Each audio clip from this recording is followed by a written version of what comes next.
8টি কুকুর ছাড়াকে বস্তায় বেঁধে পানিতে ফেলে হত্যার অভিযোগে 10 বছর কারাদণ্ড দিয়েছে আদালত। 8 কুকুরছানাকে বস্তায় ভরে পানিতে ডুবিয়ে মারার মামলায় গ্রেফতার নিশি রহমানকে কারাগারে পাঠানোর নির্দেশ দিয়েছেন আদালত। কর্মকর্তার স্ত্রী এ কাজ করেছে, আমরা তার দৃষ্টান্তমূলক শাস্তি চাই, যাতে পরবর্তীতে আরো কেউ এই অন্যায় করতে সাহস না পায়। কুকুরটাকে যে হত্যা করছে এই বিষয়ে মা কুকুরের অসহায় আর্তনাদ প্রশ্নবিদ্ধ করে মানবিকতার সব বোধকে। কতটা নিষ্ঠুর হলে একজন মানুষ এমন একটি কাজ করতে পারে? পাবনার 8 কুকুরছানার মামলায় এবার চূড়ান্ত রায় ঘোষণা করলো আদালত। প্রিয় দর্শক, ভিডিওর প্রথম অংশে আপনারা কিছু অংশ দেখেছেন, বাকি অংশ দেখবেন সম্পূর্ণ ভিডিও জুড়ে। যারা আমার চ্যানেলে নতুন, অবশ্যই চ্যানেলটি সাবস্ক্রাইব করে পাশে থাকবেন নতুন নতুন ভিডিও পেতে, এবং ভিডিওতে একটি লাইক করে দিবেন। চলুন আমরা এই মামলার রায় এবং প্রথমে আমরা একটু দেখে আসি সাধারণ জনগণ কি বলতেছে এই মামলার রায় নিয়ে, তারপর আমরা দেখব তার মামলার রায়। চলুন আমরা প্রথমে ভিডিওর কিছু অংশ দেখে আসি। এক সপ্তাহ আগে উপজেলা পল্লী উন্নয়ন ও সমবায় বিভাগের কর্মকর্তার বাসার এক কোণে 8টি বাচ্চা প্রসব করে মা কুকুর টম। রোববার সকালে স্থানীয়রা দেখেন মা কুকুর পাগলপ্রায় অবস্থায় চিৎকার করে ছোটাছুটি করছে। পরে উপজেলা অফিসের কর্মচারীরা জানতে পারেন স্থানীয় কর্মকর্তার স্ত্রীর মাধ্যমে বাচ্চাগুলোকে বস্তাবন্দি করে পুকুরে ফেলে হত্যা করা হয়েছে। পুকুরে খুঁজতে যায় দেখি যে একটা ব্যাগ পড়ে আছে। সেই ব্যাগ, ওখানে আরেকজন লোক ছিল লিটন নাম, ওনাকেও ডাক দিলাম, ডাক দিয়ে ওনার সামনে একটা বাঁশ দিয়ে ব্যাগটা উঠাইলাম, উঠাই খুলে দেখি ওনার ভেতর বাচ্চা।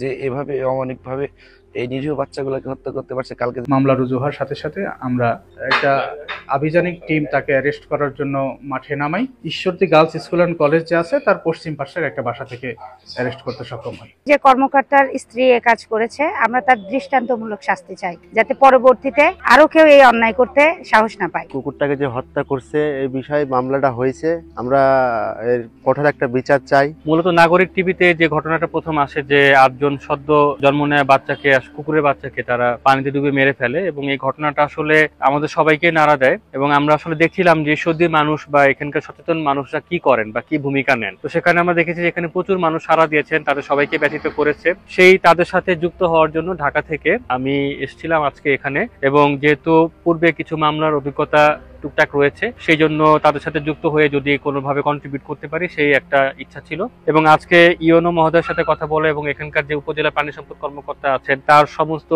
সার্বিক সহযোগিতা সবকিছু মিলিয়ে আমরা এই মামলাটি প্রাণী কল্যাণ আইন 2019-এর যে ধারা 7 রয়েছে তাতে আমরা মামলা প্রক্রিয়ার মধ্যে চলে গিয়েছি, এবং এই কাজটি যে সবাই মিলে সম্মিলিতভাবে আমরা করতে পারলাম এবং সবার সহযোগিতা পেলাম, এই জিনিসটা আসলে আমাকে একটা আগামীর বাংলাদেশ স্বপ্ন দেখার জন্য আশাবাদী করে তোলে।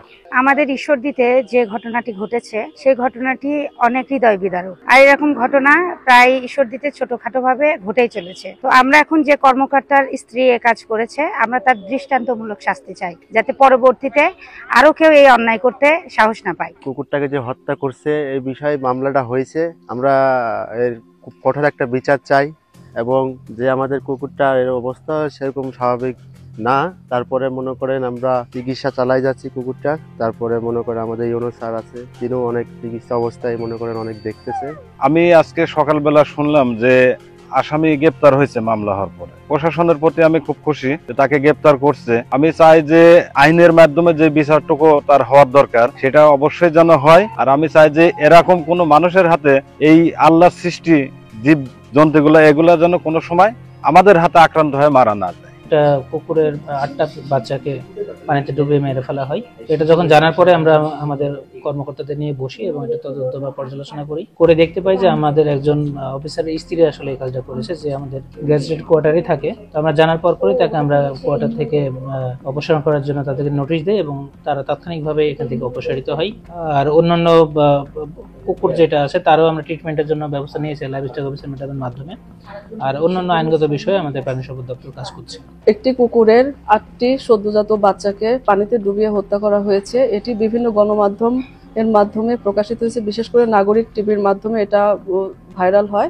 আমরা উপজেলা প্রাণী সম্পদ দপ্তর ও ভেটেরিনারি হাসপাতাল ঈশ্বরদী বিষয়টি অবগত হই, এবং প্রাণী কল্যাণ আইন 2019-এর 7 ধারা অনুযায়ী মালিকবিহীন কুকুরের বাচ্চা হত্যা করা একটা অপরাধ। সেই অপরাধে আমরা এই মামলাটা করছি।